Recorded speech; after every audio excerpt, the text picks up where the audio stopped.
On the outskirts of Vallejo, California, David Friday, 17, and Betty Lou Jensen, 16, were parked on the quiet stretch of Lake Herman Road. The young couple were out on a date when they were ambushed by an unknown assailant. Friday was shot in the head. Close range, Jensen tried to flee, but was gunned down as she ran. 10 bullets were fired, 5 striking her in the back. The killer left no clues behind, but this was just the beginning.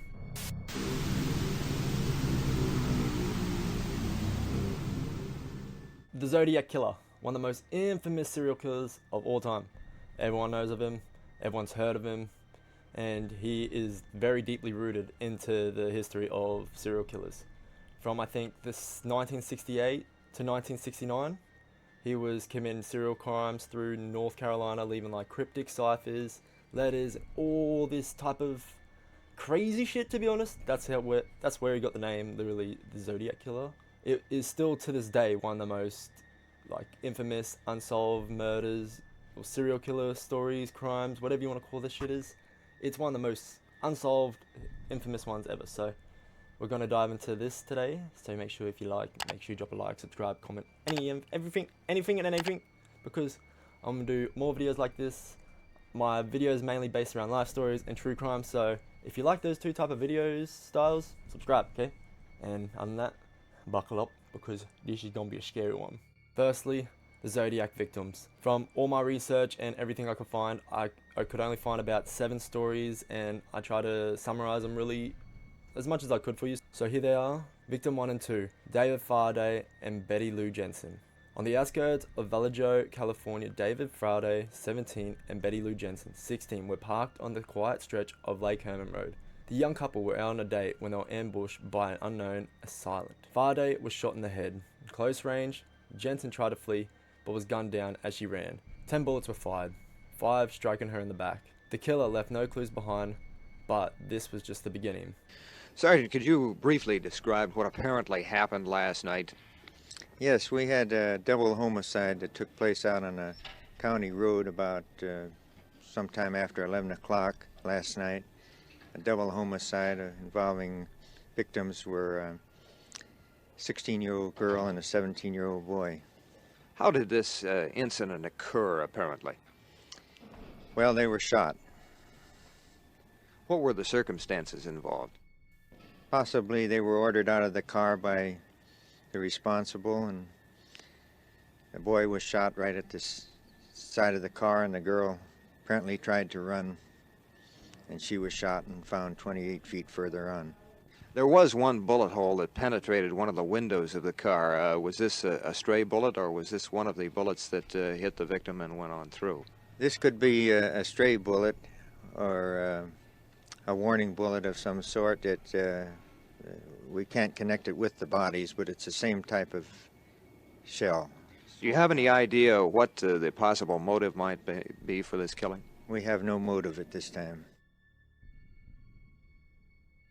On July 4th, 1969, just 6 months later, another young couple was attacked. Darling Furman, 22, and Michael, not saying the last name, 19, were parked at a Blue Rock Spring Park in Vallejo. So they parked at Blue Rock Springs in Vallejo when a car pulled up behind them. The driver exited, approached the vehicle, and began firing. Furman died instantly, but Michael survived. Despite being shot multiple times, he described the attacker as stocky white, wearing glasses, and hours later, a chilling phone call was made to the police. And if I can find the clip, I'll put this in here, but this is what it said anyway. Vallejo Police Department. I want to report a double murder. May I have your If you name go 1 and where mile you're calling? east on Columbus Parkway, the public park, you'll find kids in a brown car. They were shot with a 9mm Luger. I also killed those kids last year. Goodbye. The caller confessed to both attacks and signed off with a sinister message. I also killed those kids last year. So, the Michael fellow did survive. Darlene's sister, Pam. Oh, hi, Pam. I'd like to talk to you. No, Mike, there was a man that Darlene was very afraid of. That hung around Darlene, that I got to meet, that I got to see around her. And I believe you know who he is. Do you? Yeah, I know a lot of that's been so long ago. I don't remember a lot of those names, to be honest. It took me all this time to find you, and I want you to help me, and I know you can. You can't tell me you can't. You can't tell me you can't, Mike. I know you know who did it. I know you do. But Mahjong was not helpful. Victims 5 and 6, Celia Shepard and Brian Hartnell.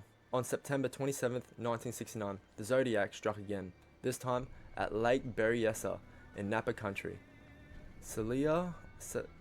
I'm just gonna call her Leah Shepard, 22, and Brian Hartnell, 20, were enjoying a picnic when a man approached them wearing an executioner-style hood with a cross-circled symbol on his chest. The story goes, C sorta saw someone behind a tree, and he was just like ducking his head out behind a tree, which is very, very strange. Very good looking. And she was laying on her chest, you know, on the picnic table, like she was on her chest, and she was looking up past him. He was on her back, his back looking up, and so they say that he stuck out his head, and she said, "Who's that? There's someone there." So he's taking a leak. Brian just thought it was a man, just because it was like a lake. So they thought that someone else was taking a picnic, say. And I guess she said, "No, there's a man," and he turned around and saw this man wearing an execution-style hood and everything, with obviously a knife in some sorts. And because he's a psychologist or some sort, I can't remember exactly what it was, but he knew how to sort of deal with conflict, and he tried to. The Zodiac got C to tie up Brian's hands behind his back, and then the Zodiac went up to, I guess, C and tied her hands and made them, lay on their back. And he stabbed them repeatedly. And the reenactment is quite scary because there's like a TV show, I'm pretty sure, about him, and it's quite gruesome. It's very, very gruesome. But he survived. Brian survived despite, it was 6 stab wounds he got, sorry. Shepard did come to her injuries 2 days later, sadly. That you have to set. The first goal, of course, was to live. I suppose the second goal was to get untied. The next one was to get help. From getting help, getting to the hospital. You know, you have to have a successive set of goals. And if you can keep this going and you can keep your mind active, whether you die or not, you're at least psychologically attuned, whether you're in shock or not. If you can keep arguing with yourself, praying, doing anything to keep your mind off of yourself, or at least just not lapsing back and just saying, well, it's no use. And before leaving, the Zodiac wrote a message on their car door, detailing the crime and signing it with the signature symbol. The Zodiac little symbol thing that he has on his shirt and stuff, I'm pretty sure. I think it's like here or something he has on his executioner thing. It's quite messed up.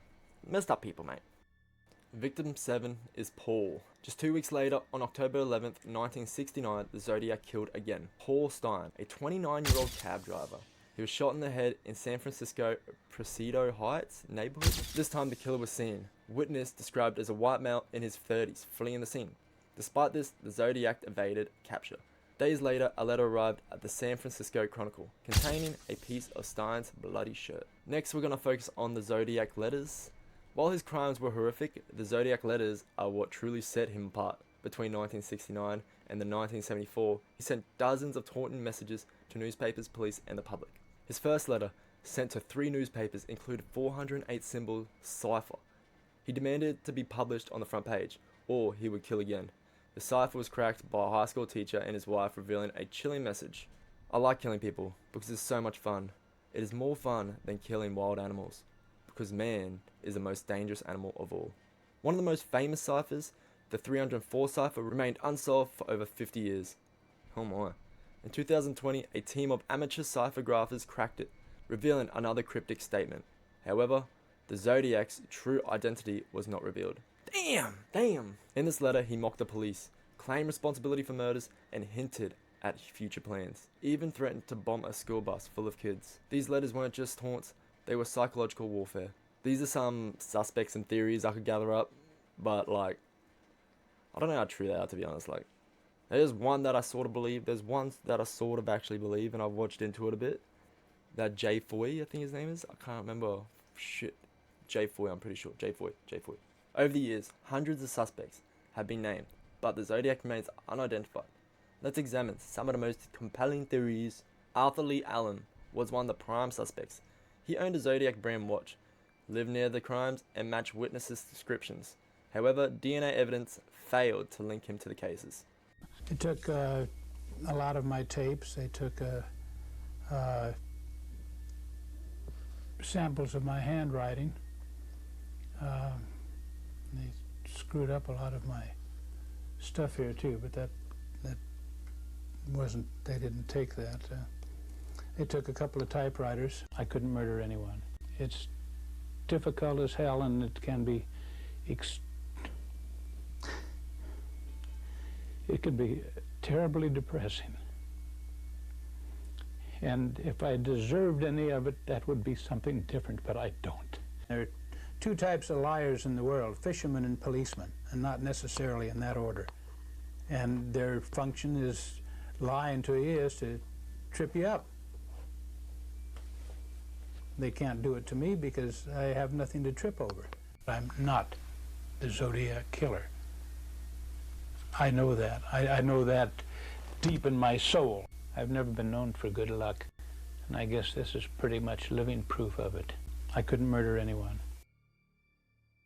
Another suspect, Jared Gay Kowalski, was a journalist with ties to San Francisco. Okay, his handwriting bore similarities to the Zodiac's letters, but no concrete evidence ever emerged. Fit me almost to a T. I really am startled at the mass and accuracy of the detail. And obviously, if they had been that forthcoming about that at the time, I would have understood why they were investigating me. My innocence notwithstanding, the details do fit. Despite extensive investigations, no suspects have been identified, proven to be the Zodiac killer. Now we get to the good part. This is the theory I probably most believe in, okay? In 2023, TikToker Jay Foy, a social media creator, made headlines with a shocking claim. He alleged that his grandfather, Gary F. Posty, he said that his grandfather was a Zodiac killer. But who is Jay Foy, and does his story hold weight? I sort of believe in his story more than any others at this point in time, so suss this. Jay Foy's work is rooted in a group called the Case Breakers. In 2021, the group identified Gary F. Posty, a former Air Force veteran, house painter, as the Zodiac killer. They cited evidence such as photos, handwriting, and coded messages that allegedly pointed to Posty as the killer. According to Foy, his grandfather confessed to being the Zodiac killer in 2018. Foy also claims to possess personal items and letters that support the theory. However, critics of this theory argue that evidence is circumstantial. Jay Foy also claimed that his grandfather being a cop in that area at that time, and also being promoted to, I don't know what he was promoted to, but something. He could have been the first on scene, just withheld evidence, ruined evidence literally because he was at the scene. He would have been, if he was a cop in that at that time in that area, he would have been first on scene. So it does make sense. I want to start off by saying this is not just based off physical appearance. I typed in my grandpa's name on Google the other day, and to my fucking surprise, internet sleuths have been throwing my grandpa's name around for years, connecting him as the Zodiac motherfucking killer. As you can see here in all these pictures on the screen somewhere, that it looks exactly like my grandpa. Let's talk about it. My grandpa was a Vallejo police officer. Yes, the same area where the Zodiac killer's fucking killings took place. Let's move forward. Let's talk about the Darlene Sharon murder. Let me tell you, this is not in any order, but the more evidence I give you, you are going to be convinced that my grandpa is in fact the Zodiac killer. Darlene Farron and her boyfriend Mike or Matt, forgot the fucking guy's name, were driving around Vallejo one night, a night that my grandfather happened to be on duty, driving an unmarked police car and wearing plain clothes.